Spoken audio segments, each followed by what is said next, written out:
This is your reporter behind the story. I'm Kelly Worthman. The purpose of this segment is to take you on the journey of a story alongside its reporter. Today, we're taking a closer look at why some cleaning products, frying pans, even regular old dental floss won't be for sale here in Colorado come 2026. A new state law wants to make those products safer for our health, since many brands on the market right now contain toxic forever chemicals called PFAS. Their durability was all the rage until more research found serious health risks like cancer, heart disease, even infertility from the buildup of PFAS in our body.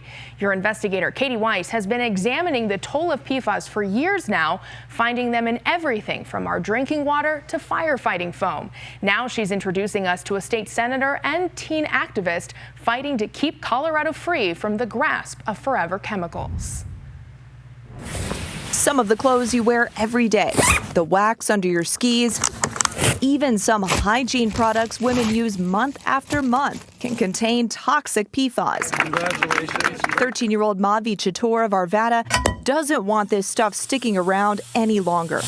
That's why she testified at the Capitol this spring in support of a law change. They bioaccumulate in all living beings, which includes our food, even in our water, our soil, all over our ecosystem, now in animals, and now even in our bodies. It's seen even in fetuses, and it causes so many health effects. Starting in 2026, some of your favorite products will change or go away because they contained PFAS. Dental floss, that one really got me. State Senator Lisa Cutter sponsored the bill. She and other advocates celebrated its passage this week.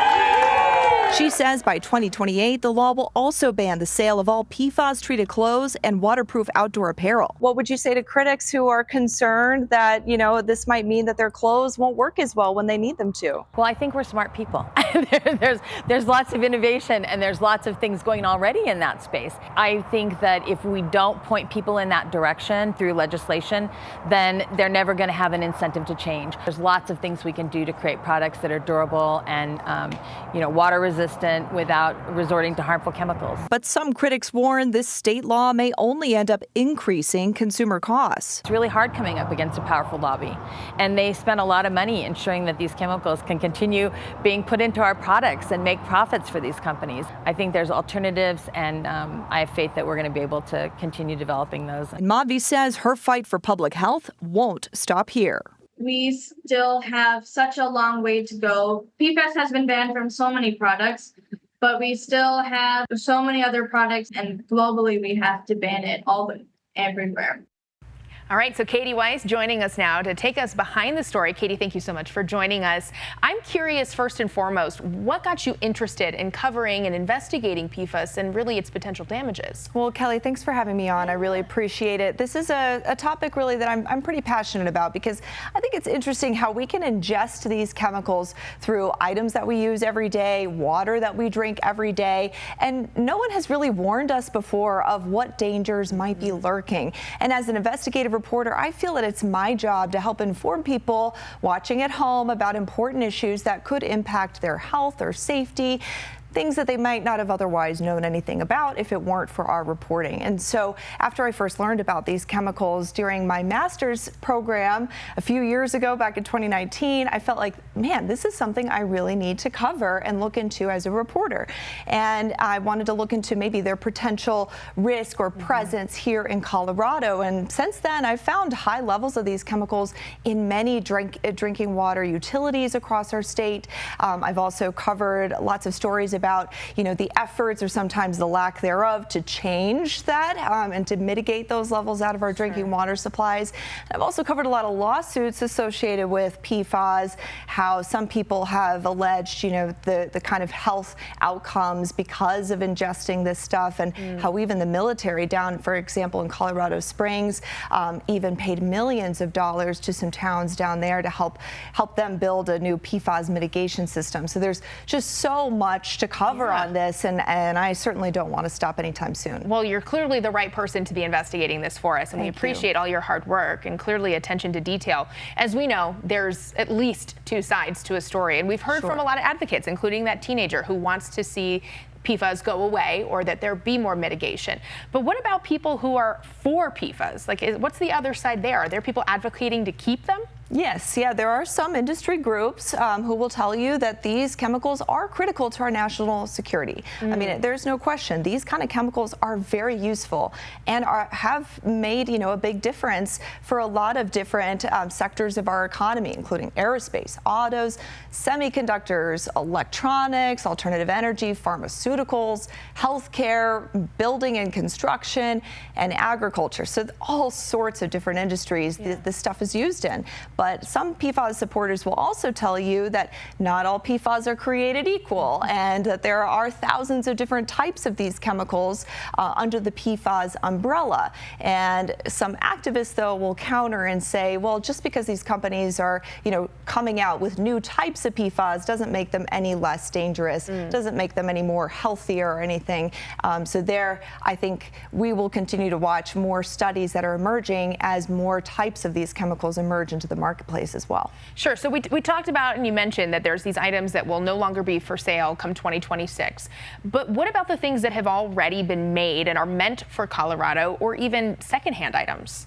Yes, that's a really good question, Kelly, and something that, to be honest, I think a lot of people hadn't thought about when they wrote this bill. But I think the key wording here with this law is that companies can't sell products that contain intentionally added PFAS. So this law is really targeted at companies that are making these items and selling them new. And since, there really aren't any warning labels on these products, there aren't, ingredients lists on your favorite ski jacket, typically, these secondhand shops probably don't really know what they're selling intentionally. Got it. So I think that might not necessarily apply to them, but I will say starting in 2026, the law will require outdoor waterproof clothing containing PFAS to be sold with warning labels.